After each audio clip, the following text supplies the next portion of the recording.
want to talk about how to handle insults with confident comebacks. Let me tell you a quick story.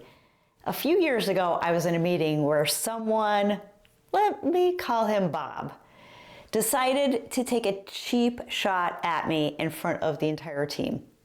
You know those kind of comments that are dressed up as a joke, but it feels like a real slap in the face. Yep, that one. So he smirked and said, well, maybe if you actually were knowledgeable in that area, we wouldn't be in this situation. Oof, right? A whole buffet of emotions showed up. I was angry, embarrassed, and the overwhelming urge came over me to throw something at him. But I didn't, because I learned something very powerful. Confidence isn't about clapping back. It's not about trying to get the last word in or to start an argument. It's about standing tall, speaking clearly, and staying rooted in your power. So here's how to do exactly that. And this is backed by psychology, a sprinkle of strategy, and a whole lot of self-respect. Step number 1 is say something, but don't say everything.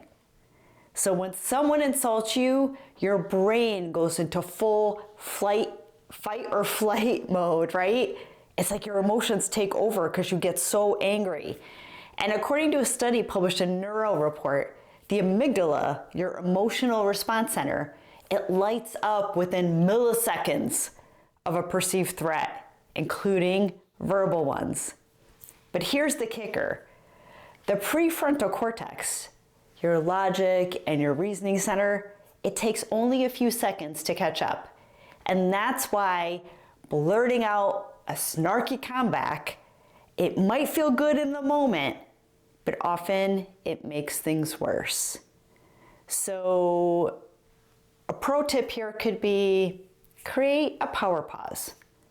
Take one breath, count to 5, and then say something simple like, I'd really appreciate if you spoke to me with more respect. Or let's keep this professional.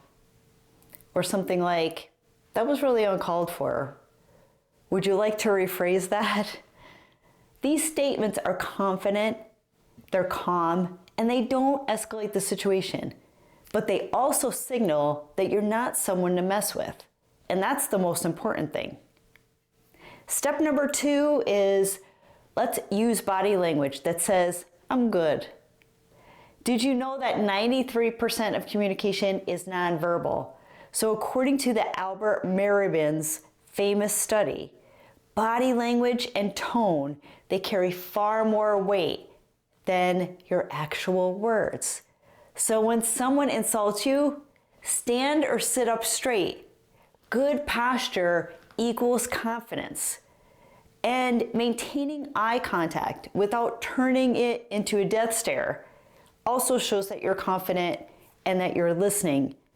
And if you keep your tone steady and your hands visible, no crossed arms or that defensive gesture, you show confidence. And you're not there to fight, you're not there to win, you're just there to own the space that you're in. Step number 3 is remember it's not always about you. And most of the time, it has nothing to do with you at all. Isn't that crazy, even though you feel targeted? This might sound wild, but here's some perspective from a clinical psychologist, Dr. Ramani DeVrusela. People who insult others often have unresolved insecurity, and they're trying to control the situation. So translation here is that passive-aggressive jab probably says more about them than you. A confident response might even sound like, I'm not sure what your goal was with that comment, but I'm here to have a productive conversation. Or something like, interesting. I'll stick to the facts, not to the insults. There, you don't have to diagnose what's going on with them, but it helps to remind yourself that their behavior is a reflection of them and not a measurement of your self-worth. Because most of the time, it has nothing to do with you at all. It's based off something that's happened in their past or something that's going on in their current situation, and you just happen to be in the crosshairs of it all. So you can also practice your go-to comebacks, and I have a bunch of them, even if you put them in your phone for quick reference, because sometimes when we're in the heat of the battle in our own minds and with others that are not so nice to us, we get really emotional, can't think straight. So think of it like mental reps at the gym. Confidence is a skill, and the more that you practice, the more that it becomes natural. Try practicing in front of a mirror with a trusted friend, or record yourself on Zoom on a private call and just see how you look and how your body reacts. A few ready-to-use phrases might be something like, let's stay focused on the issue, not personal attacks. Or if there's constructive feedback, I'm open to it, but I don't do disrespect. Or something like, noted, let's move on. Quick, easy, and get to the point of what do we want to focus on, not focus on insults.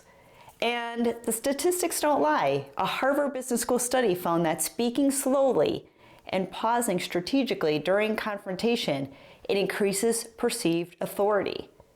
And according to a survey by CareerBuilder, 71% of employees say that they've witnessed incivility in the workplace. I think we all have. Yet only 38% felt well equipped to address it. So I see that all the time. I think the 71% is much higher, and I do agree. I think people struggle with how do I manage it instead of like running and hiding or just, kind of letting it roll and trying to make it look like it's not a big deal. Being insulted is a big deal. And when you let those people who do insult you go on with it, they will forever go on with it. So you need to stand your ground a little bit and hold your own space and create some boundaries as well.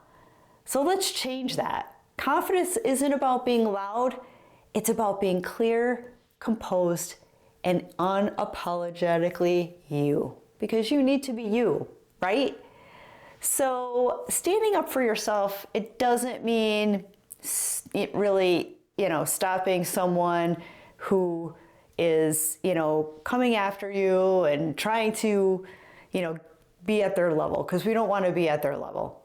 It means you need to rise above with grace and letting your words land with weight.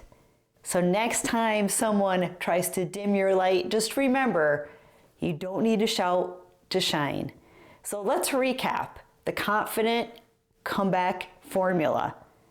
Number 1 is pause, breathe, and reflect before you speak, even if it's 5 seconds, because it will help you be more thoughtful.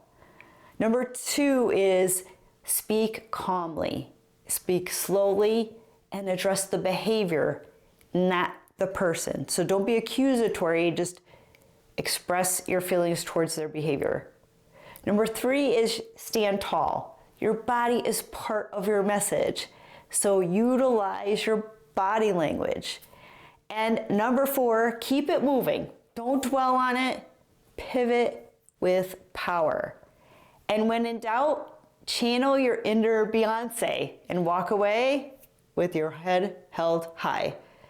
So if you want more tips on speaking with confidence and navigating high-stress situations, let me know in the comments. I would love to focus more on some certain topics that are more relevant to you, and what might be one scenario where you wish you had a confident comeback ready. If you need help, I'm happy to step in and help you write one. So if you found this content valuable, please consider sharing, please consider subscribing. Thank you all for joining me here today. I do appreciate those of you who are following and who are subscribing on a regular basis, and we will see you all in the next video.